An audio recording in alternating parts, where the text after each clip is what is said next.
versículo 36, fala o seguinte: assim os inimigos do homem serão os seus familiares. Há quem diz lá fora que quem tem família não precisa de inimigo, né? Tem gente que fala isso, né? Já ouvi isso lá várias vezes. Quem tem uma família assim não precisa de inimigo. Mas nós não queremos proclamar isso para a nossa vida. Nós queremos afirmar que quem tem uma família assim está se preparando para morar no céu. É um pedacinho do céu. Hoje iremos falar sobre os verdadeiros inimigos da família. Nós temos inimigos. Nós estamos em guerra. Então temos que ter certeza e saber exatamente com quem nós estamos guerreando, quem temos que combater, o que temos que combater. Porque às vezes atacando ou combatendo o inimigo errado, nós acabamos destruindo aquilo que temos o maior valor em nossa vida, que é a nossa família. Às vezes um ente querido nosso, ele se levanta contra nós, perseguindo, cometendo injúrias, falsas palavras, como diz outras fake news, mentiras, mas ele não é o nosso inimigo. O inimigo é aquele que está sob ele, que está usando. Mas vamos meditar aqui. Vivemos em um tempo de crise nas famílias. É fato, nós vemos notícias e mais notícias de coisas absurdas que antes resolvia, porque o filho despreza o pai, a filha se levanta contra a mãe. Miqueias, capítulo 7, versículo 6, já profetizou sobre isso. A nora contra a sogra, isso é cada vez mais frequente, né, nos dias de hoje. Os inimigos do homem são da sua própria casa. Miqueias capítulo 7, versículo 6 diz o seguinte: porque o filho despreza o pai, a filha se levanta contra sua mãe, a nora contra sua sogra. Os inimigos do homem são da sua própria casa. Esta foi uma declaração confirmada por Cristo lá no Evangelho. 2 Timóteo capítulo 3, versículo 1 ao 6. Mantenha sua Bíblia aberta. Hoje não é tudo de doutrina, mas vamos descolar essas páginas. Glória a Deus. O de doutrina tem essa fala. Descolar as páginas da Bíblia. Tem livro que a gente nem lê, né? Aí as páginas ficam coladas. 2 Timóteo capítulo 3, versículo 1 ao 6, fala o seguinte: sabe, porém, isto, que nos últimos dias sobrevirão tempos trabalhosos. E estamos vivendo esses tempos trabalhosos, porque haverá homens amantes de si mesmos. Não vemos isso hoje? Avarentos, presunçosos, soberbos, blasfemos, desobedientes a pais e mães, ingratos e profanos.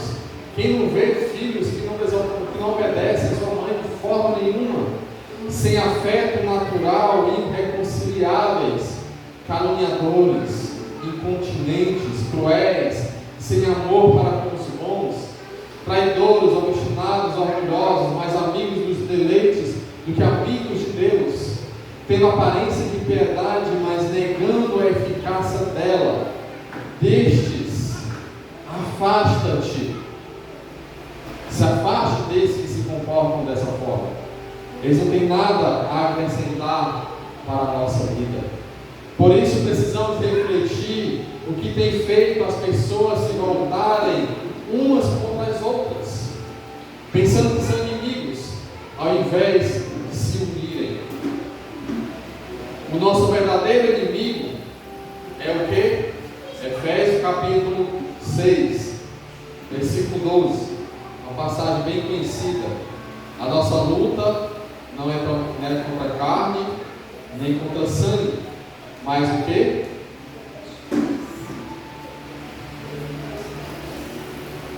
Porque não temos que lutar contra carne e sangue, mas sim contra os principados e contra as potestades, contra os príncipes das trevas deste século, contra as hostes espirituais da maldade, nos lugares celestiais. Essa é a nossa luta. É contra estes que devemos lutar. E de fato, quais são os inimigos da família?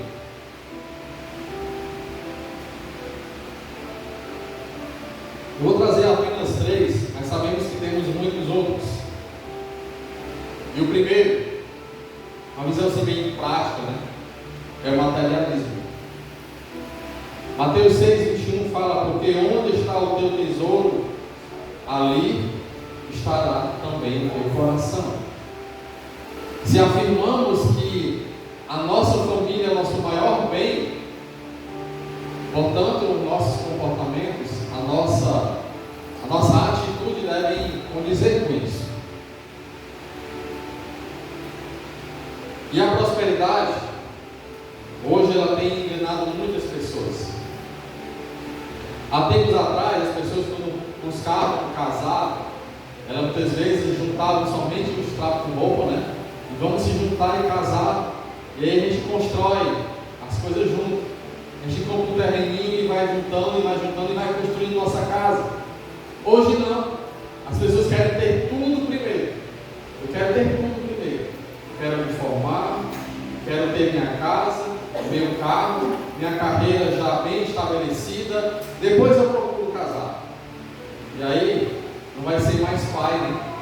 Já falou que eu não queria ser pai, eu queria ser logo avô. Vai ter filho muito tarde. Mas atualmente as pessoas querem ter tudo primeiro, para depois buscar formar uma família.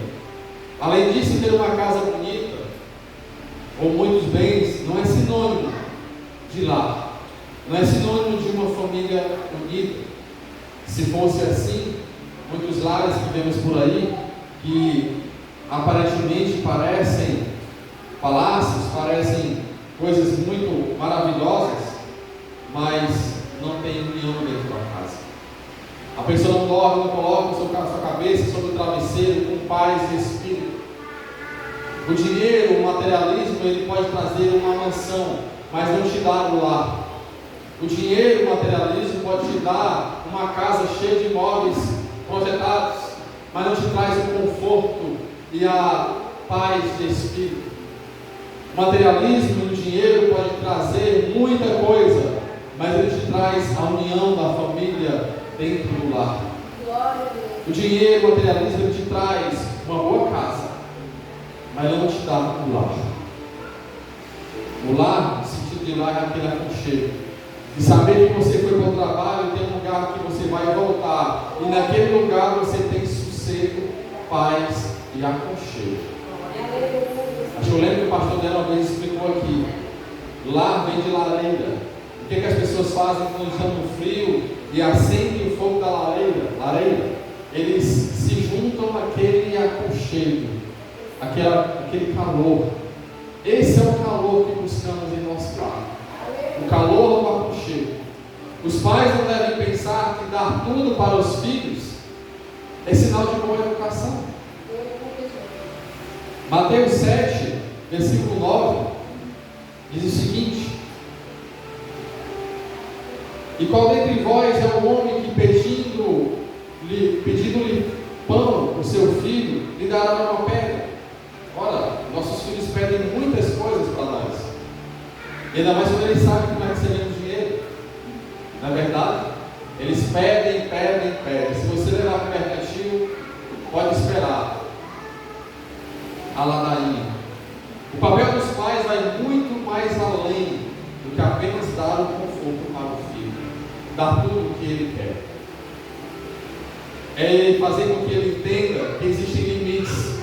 Existe um limite para tudo. E ele tem que aprender a receber um não, porque a vida muitas vezes vai dar muitos não para ele.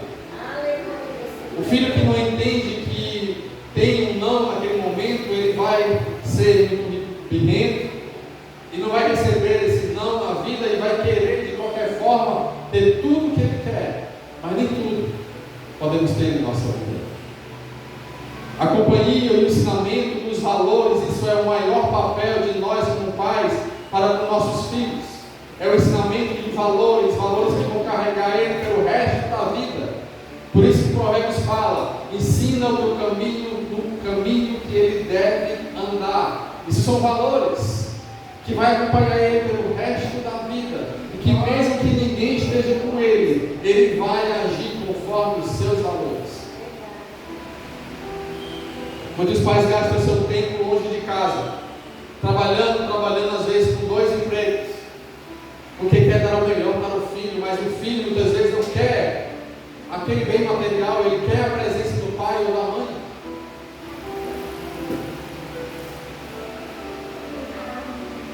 Dar o melhor para os filhos não é sinal de boa educação. Não sejamos inimigos da nossa família por causa dos bens materiais. Isso é um dos inimigos. Muitas vezes coloca a discórdia dentro de casa, o materialismo.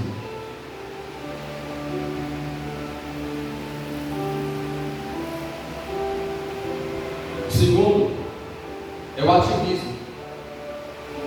Mateus 24, versículo 43.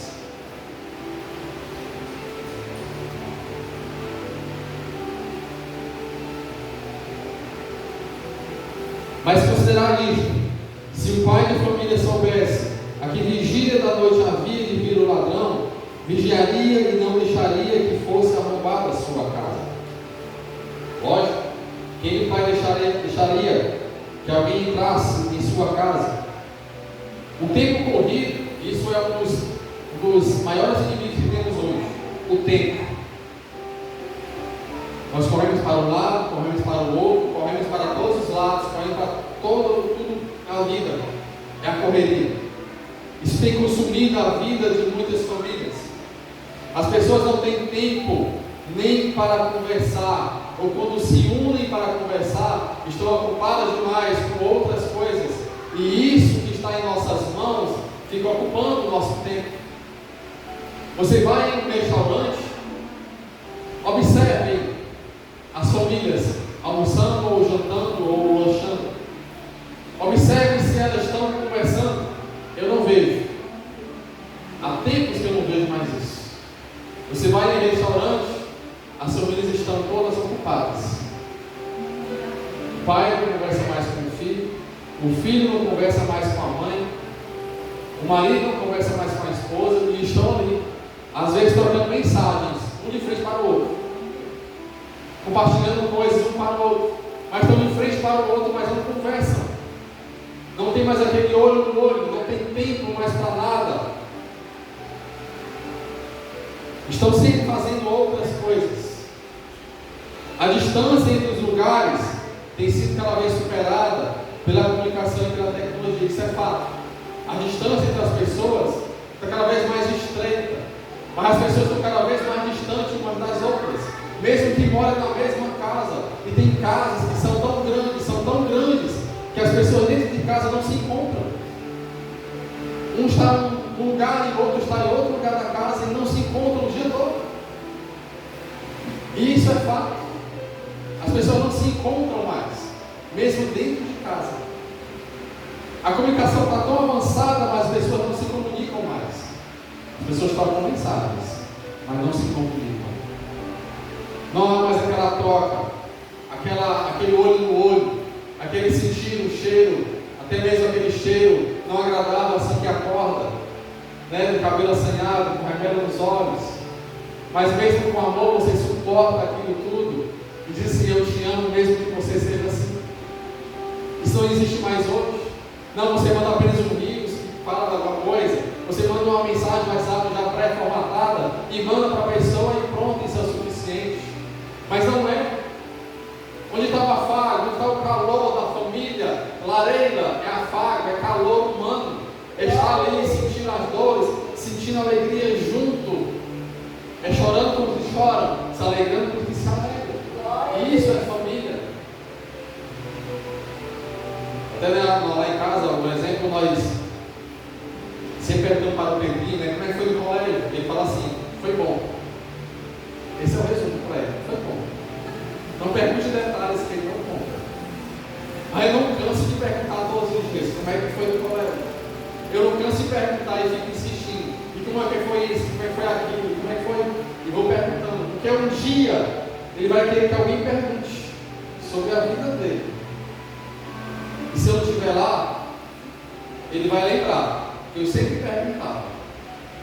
E pode ser que um dia ele procure lá fora. E ele não vai procurar porque ele sabe que tem um pai e uma mãe que procura ele todos os dias.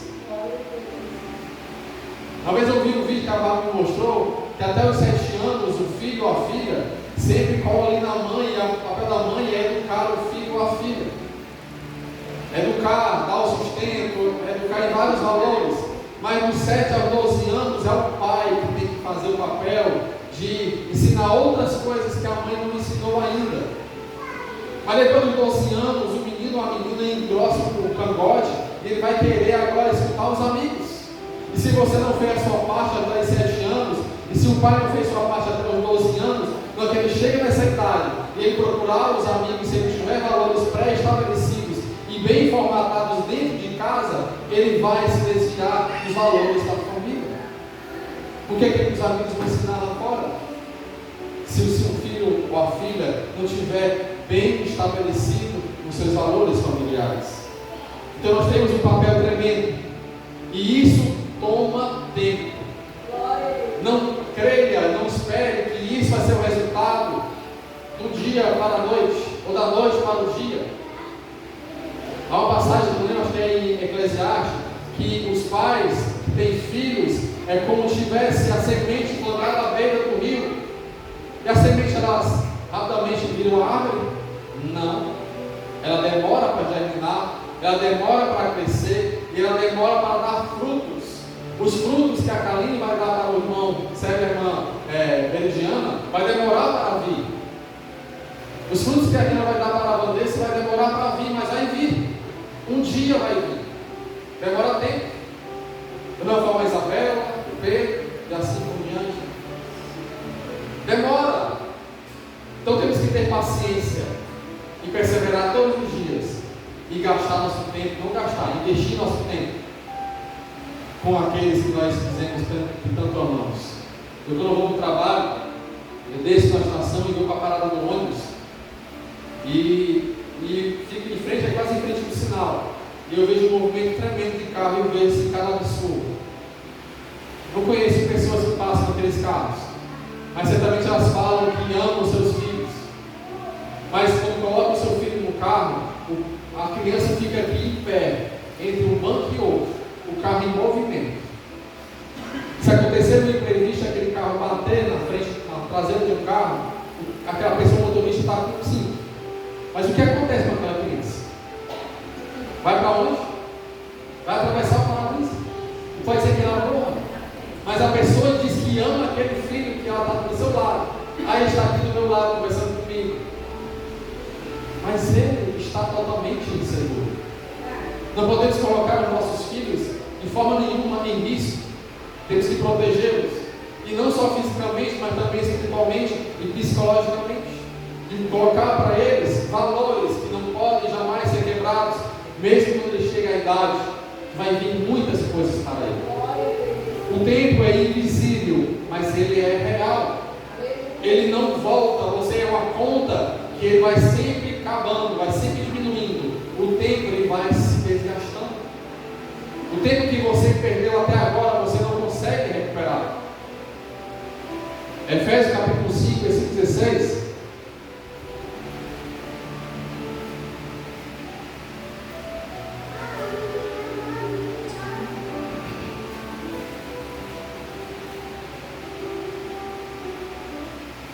Versículo 15, Efésios 5, capítulo 5, versículo 15.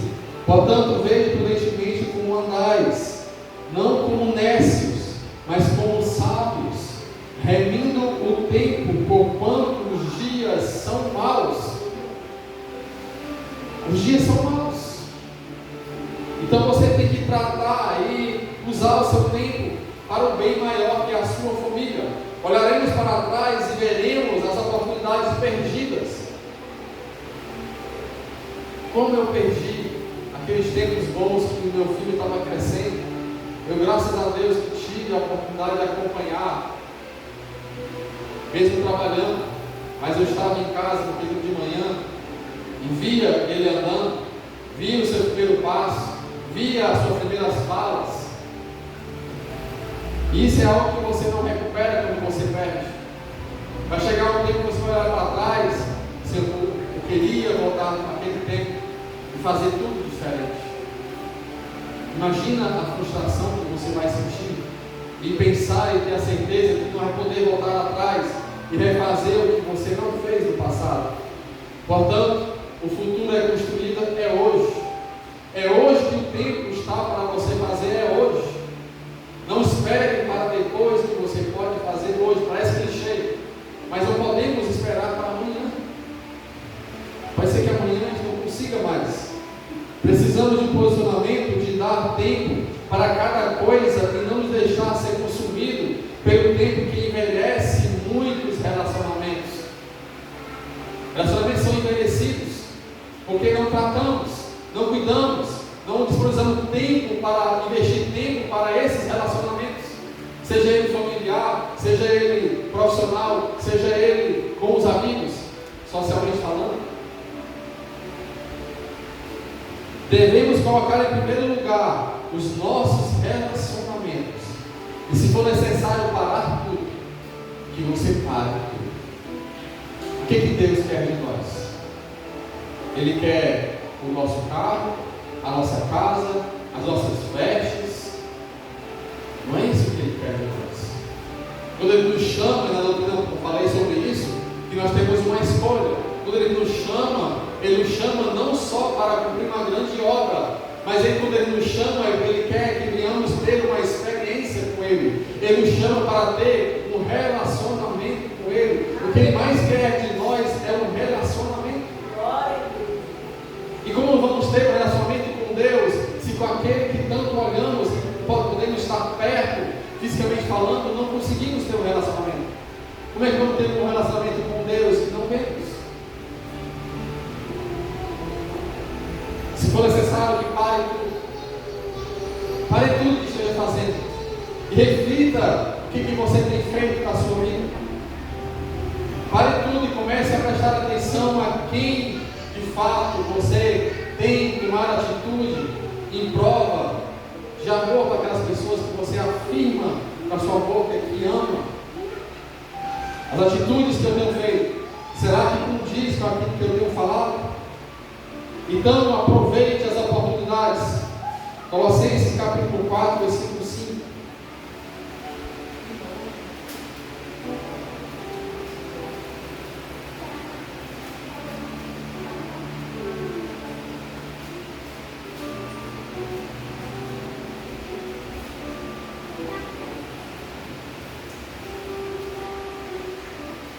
Andai com sabedoria para com os que estão de fora, remindo o tempo. Vai com sabedoria, porque a vida nos proporciona estarmos juntos com os nossos familiares. Não deixe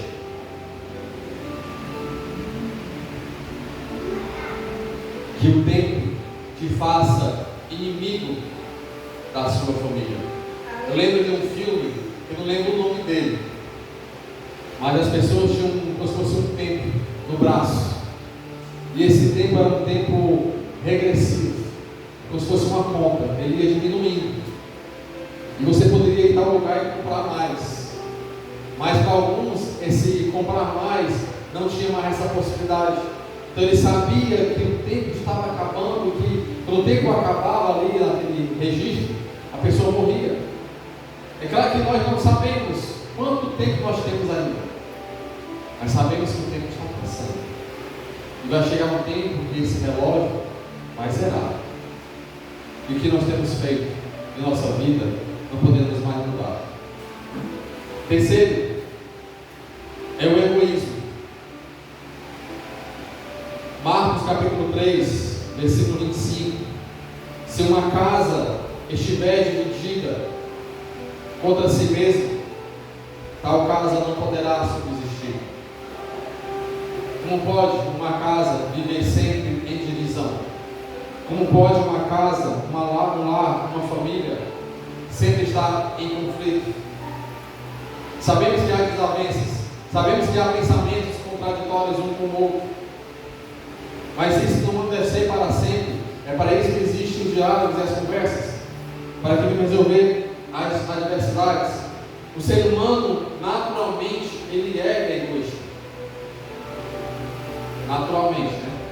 Claro, via de regra, isso não vale para todos, mas boa parte das pessoas naturalmente são egoístas. Há um ditado africano que diz que diante de uma fogueira, cada um puxa a lenha para o seu lado, porque ele quer o calor maior para si.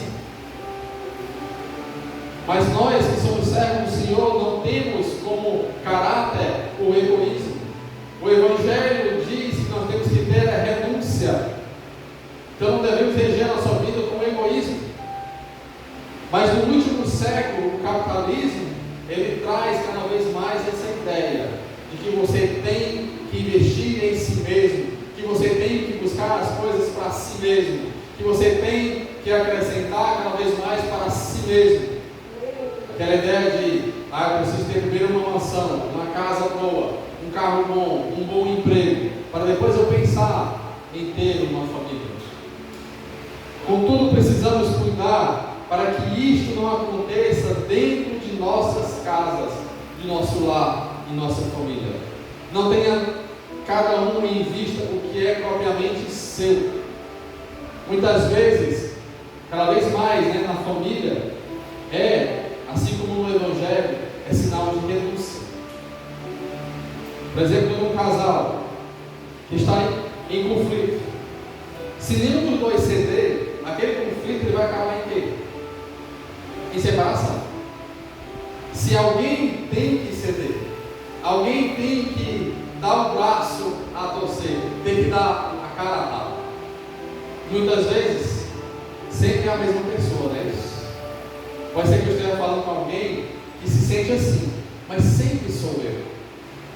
Por que sempre tem que ser eu que tenho que ceder?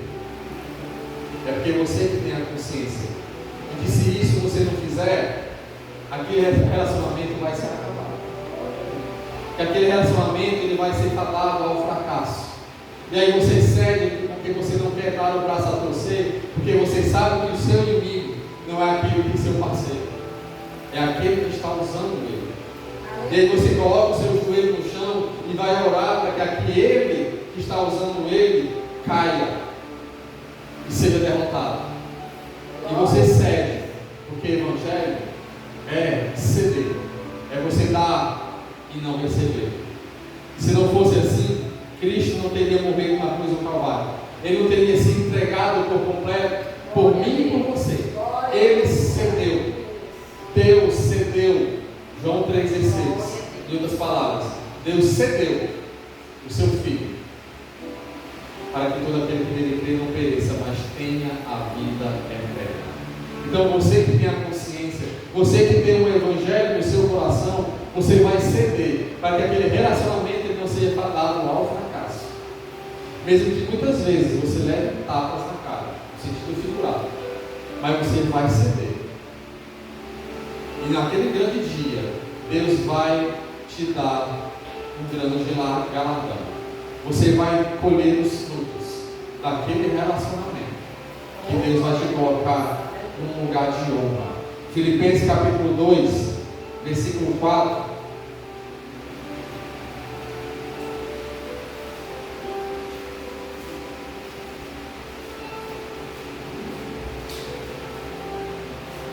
Não atende cada um para o que é propriamente seu, mas cada qual também para o que é dos outros.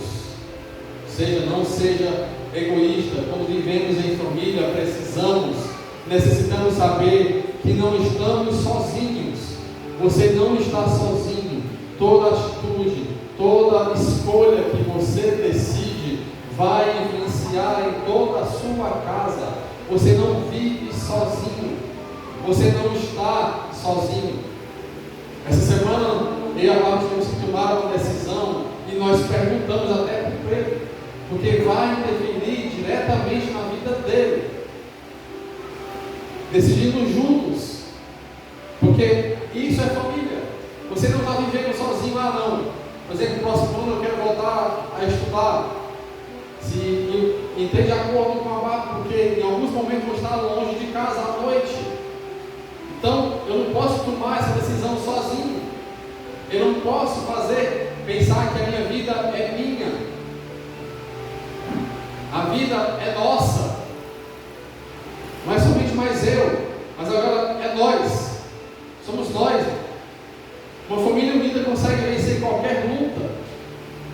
Quando você está na luta sozinho, é muito mais difícil. Mas lembre-se que você tem uma família, e também que você tem uma família espiritual, que coloca o joelho no chão e ora em favor da sua luta.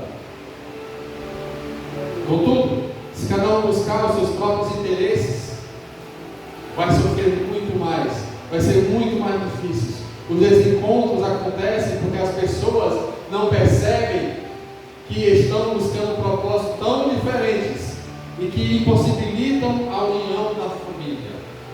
Isso gera um inimigo dentro de casa, o egoísmo. Você não está sozinho. A separação acontece de fato quando as famílias já estão emocionalmente divididas, já há algum tempo. Não devemos colocar como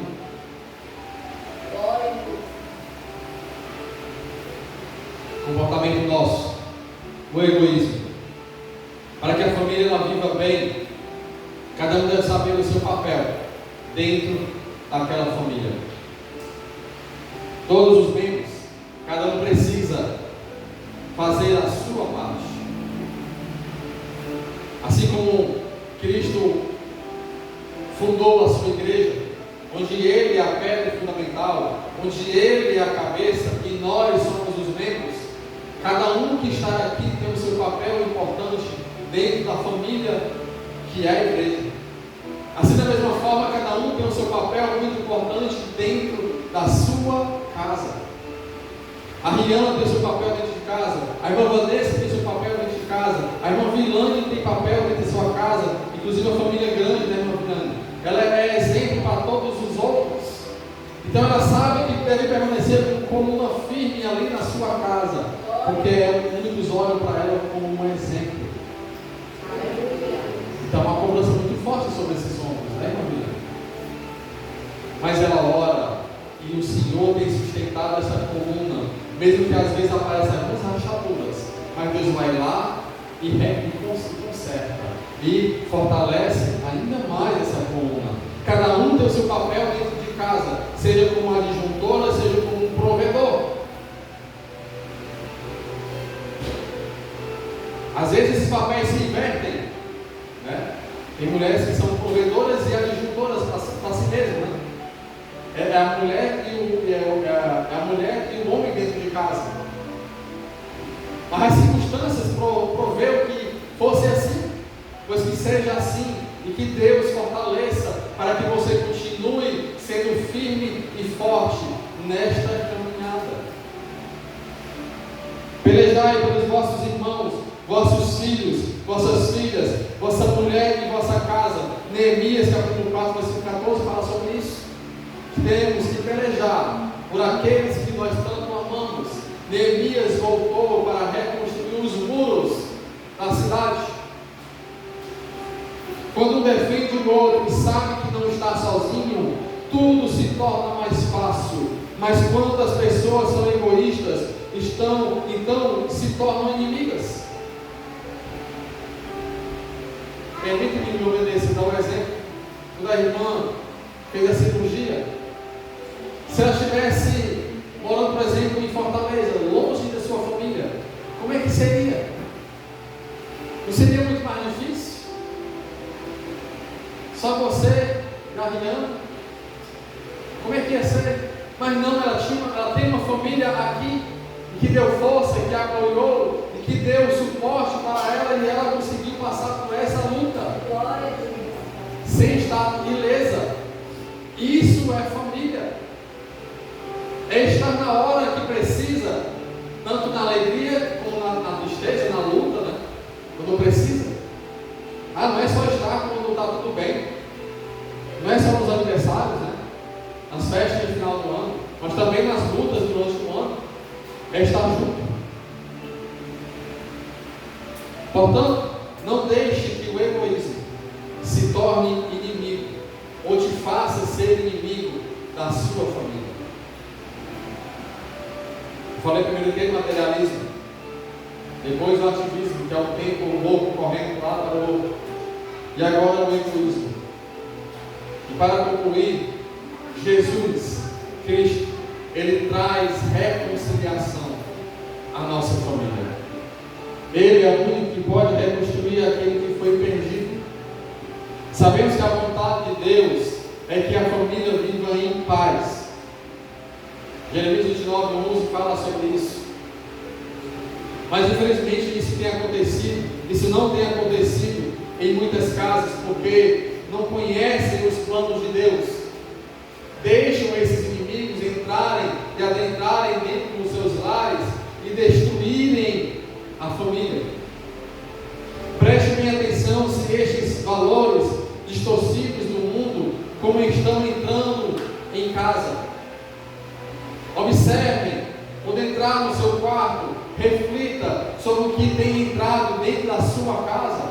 Será que tem entrado o materialismo? Será que tem entrado o ativismo, a falta de tempo? Será que tem entrado o egoísmo, seja da parte de alguém ou da minha parte? Será que cada um tem feito a sua própria parte? Reflita sobre isso. E se está acontecendo, lute com as armas que você tem, não contra aquela pessoa, mas contra este inimigo. E se você não tem armas, busque a palavra do Senhor, que ela te trará armas para combater esses inimigos. Chame Jesus para fazer parte da sua casa, para fortalecer os laços entre todos. Aquele filme que nós até assistimos aqui na igreja, o quarto de guerra, esquecendo o nome. Teve um momento que a mulher falou: agora esta casa é do Senhor, você não faz mais parte desta casa, que você bata em retirada e não volte mais, porque ela teve a convicção de que ela estava combatendo o inimigo errado, que não era o seu esposo, mas quem estava nele.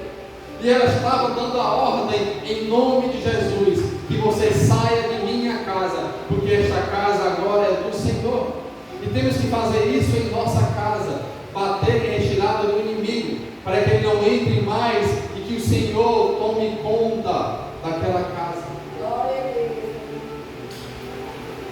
Malaquias capítulo 4, versículo 6, o versículo lido.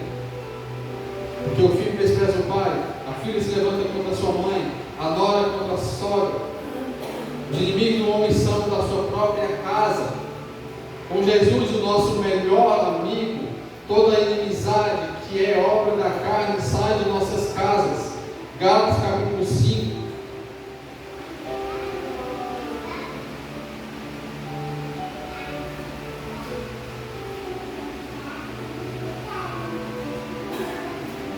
Versículos 19 e 20.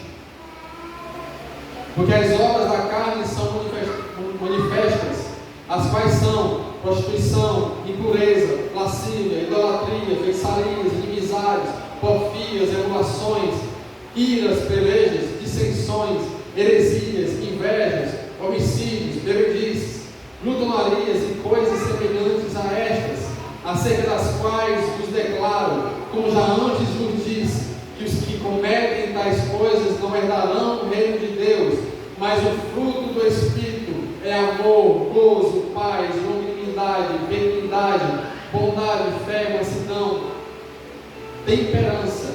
Contra estas coisas não há lei.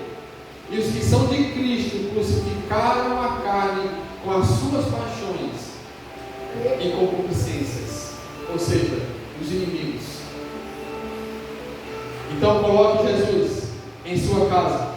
Nunca permita que o materialismo te faça priorizar as coisas mais do que as pessoas. Não perca tempo com qualquer coisa que te leve ao ativismo ou falta de tempo para as coisas mais importantes. E você não tenha tempo para viver com a sua família, tornando-se um desconhecido. Há pessoas que vivem dentro de casa e não conhecem a sua própria mãe. Há pessoas que vivem dentro de casa e não conhecem o seu filho. Ou de repente acontece algo e você se impressiona, porque aquilo te pegou de surpresa, mas o primeiro fato é que você não conhece mais aquela pessoa que está vivendo contigo. Que não venha a chegar a este ponto. Não deixe nem que o egoísmo te iluda, pensando que pode ser melhor ou conseguir tudo sozinho. Você não está sozinho. Portanto, não seja egoísta. Seja amigo.